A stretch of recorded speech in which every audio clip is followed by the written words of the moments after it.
Hello friends, welcome to Brajesh study. Friends, आज की इस वीडियो में एनटीपीसी स्पेशल स्टैटिक जीके का ये चौथा पार्ट देखेंगे और इसमें आपको महत्वपूर्ण स्टैटिक जीके लिया गया है। चलिए प्रारंभ करते हैं। देखिए, पहला प्रश्न है कि कौन सा पक्षी 40 मील प्रति घंटा की गति से दौड़ सकता है। तो आपको उस पक्षी का नाम बताना है जो 40 मील प्रति घंटा की गति से दौड़ सकता है। तो ये है शुतुरमुर्ग और ये उड़नहीन पक्षी है जो उड़ नहीं सकता है। कौन सा ऊतक अंगों और रक्त वाहिकाओं की बाहरी सतह को खींचता है।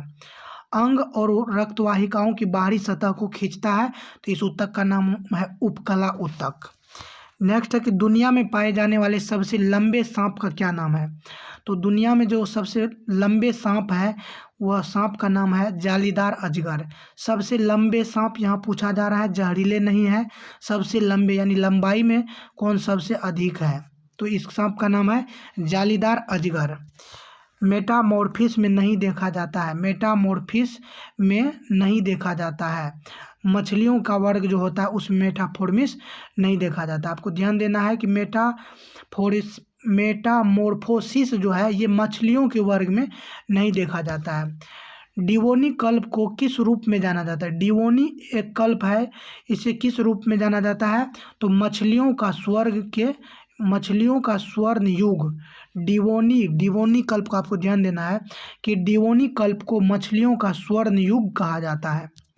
कौन सा डेयरी उत्पाद नहीं है, आपको ध्यान देना है यहाँ, तो गुड़, खोया, पनीर, मलाई। तो यहाँ पर आपको डेयरी उत्पाद यानी दूध से क्या नहीं बनता है, तो गुड़ नहीं बनता है, तो आपका सही जवाब हो जाएगा तो गुड़। और नहीं बनता क्या क्या है, खोया बनता है, पनीर और मलाई, ये सभी दूध से बनता है। ओजोन क्षरण का सबसे अधिक पाया जाता है। ओजोन क्षरण सबसे अधिक कहाँ पाया जाता है, तो ये ध्रुवों पर जो है सबसे अधिक ओजोन का क्षरण होता है। ध्रुवों पर आप याद रखेंगे, ध्रुव पर सबसे अधिक ओजोन क्षरण होता है। गोंडवाना रोग प्रणाली किस खनिज के लिए प्रसिद्ध है, तो ये गोंडवाना रोग प्रणाली जो है आपको कोयला के खनिज के लिए प्रसिद्ध है। भारत ने राष्ट्रीय वन नीति का दूसरा संस्करण कब शुरू किया था, तो राष्ट्रीय वन नीति का दूसरा संस्करण 1988 में शुरू किया था, जबकि राष्ट्रीय वन नीति का पहला संस्करण 1952 में प्रभावी हुआ था। भंडारित खाद्यान्नों को कीड़ों से बचाने के लिए किसान आम तौर पर उनमें क्या मिलाते हैं, तो कीड़ों से बचाने के लिए किसान के द्वारा उसमें नीम के पत्ते मिलाए जाते हैं। फ्रेंड्स, ये वीडियो जो बनाया जाता है, ये वीडियो आपको वैसा प्रश्न के लिए बनाया जाता है जो आपको 40% के श्रेणी में आता है। यानी कहने का अर्थ ये है कि किसी भी एग्जाम में 60% सवाल आसान होता है और 40% जो थोड़ा कठिन होता है, तो उसी के लिए ये वीडियो आपको दिया जाता है। क्योंकि 60% जो क्वेश्चन होता है वो सभी लोग बनाएंगे, लेकिन जो 40% में से कुछ बनाएंगे उन्हीं लोगों का रिजल्ट होगा। चलिए प्रारंभ करते हैं, इसी को आगे बढ़ाते हैं कि नीम का वैज्ञानिक नाम एजाडिकरेटा इंडिका और इंडियन लाइलॉक है। आप याद रखेंगे कि नीम का जो वैज्ञानिक नाम है एजाडिरेक्टा इंडिका और इंडियन लाइलॉक है। भारत का महासागरीय राष्ट्रीय उद्यान कहाँ स्थित है, तो भारत का जो है महासागरीय राष्ट्रीय उद्यान ये कच्छ में स्थित है जो गुजरात में है। हाल ही में वैज्ञानिकों ने फॉस्फीन गैस की खोज किस ग्रह के वायुमंडल में की है, तो ये शुक्र जो ग्रह है वो उसके वायुमंडल में किया गया है। नस्तलीक लिपि किस भाषा से संबंधित है, तो नस्तलीक लिपि जो संबंधित है ये फारसी भाषा से संबंधित है। स्टैंडर्ड इंटरनेट प्रोटोकॉल क्या है, तो ये है टीसीपी या आईपी। टीसीपी का होता है ट्रांसमिशन कंट्रोल प्रोटोकॉल, आईपी का होता है इंटरनेट प्रोटोकॉल। फ्रेंड्स, आप देख रहे होंगे कि एनटीपीसी के एग्जाम में 3 से 4 प्रश्न कंप्यूटर से रहता है, इसीलिए मैंने कंप्यूटर का एक सीरीज चलाया है कंप्यूटर एंड इंटरनेट से, जिसमें आपको 1000 महत्वपूर्ण प्रश्नों को दिया जाएगा। उसका पहला पार्ट अपलोड कर दिया गया है, प्ले लिस्ट में जा करके आप देख सकते हैं। उपन्यास कवल कोट्टम किसने लिखा था, तो उपन्यास एक है कवल कोट्टम, इसको लिखा गया एस वेंकटेशन के द्वारा। 1928 में भारत की स्वतंत्रता के लिए लीग के अध्यक्ष कौन थे, तो ये अध्यक्ष जो थे श्रीनिवास अयंगर थे। 1928 में भारत की स्वतंत्रता के लिए लीग के अध्यक्ष बनाया गया था श्रीनिवास अयंगर को। जवाहरलाल नेहरू ने श्रीनिवास अयंगर और सुभाष चंद्र बोस के साथ मिलकर 1928 में भारत की स्वतंत्रता के लिए लीग की स्थापना की थी। निम्नलिखित में से कौन सा देश के जनसंख्या पिरामिड द्वारा निम्नलिखित में से कौन देश के जनसंख्या पिरामिड द्वारा रेखांकित नहीं किया जा सकता है। आपको ध्यान देना है कि कुल जनसंख्या का जो आकार होता है कुल जनसंख्या का, उसे जो है पिरामिड के द्वारा रेखांकित नहीं किया जा सकता है।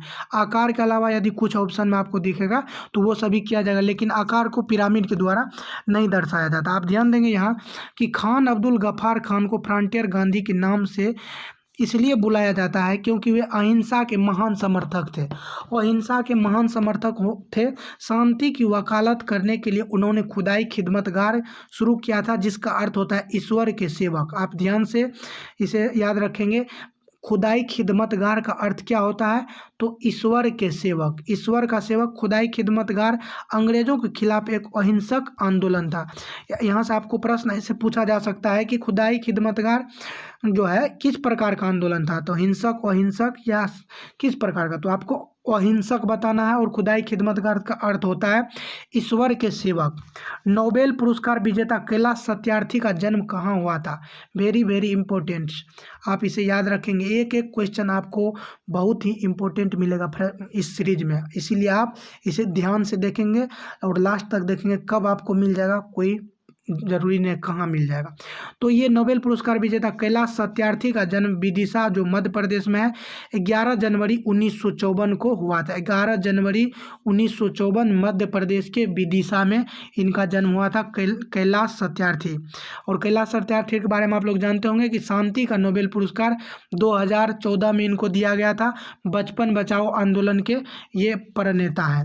भारतीय खिलाड़ी धनराज पिल्ले, प्रभजोत सिंह, आप यहाँ खिलाड़ी को याद रखेंगे। धनराज पिल्ले, प्रभजोत सिंह, मनदीप सिंह, उधम सिंह कुलार किस खेल से संबंधित है? मनदीप सिंह, उधम सिंह कुलार ये किस खेल से संबंधित है? तो ये हॉकी से संबंधित है, हॉकी से।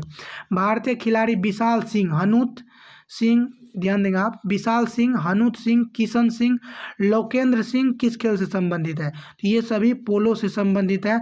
विशाल सिंह, हनुत सिंह, किशन सिंह, लोकेंद्र सिंह ये सभी आपको पोलो से संबंधित खिलाड़ी हैं। जोमेटो के संस्थापक कौन है? ध्यान से आप देखेंगे, वेरी वेरी इंपॉर्टेंट है। जोमेटो के संस्थापक ये पंकज चड्ढा है। पंकज चड्ढा जोमेटो के संस्थापक। मैकडोनाल्ड के संस्थापक कौन है? तो रे क्रोक। मैकडोनाल्ड के संस्थापक रे क्रोक।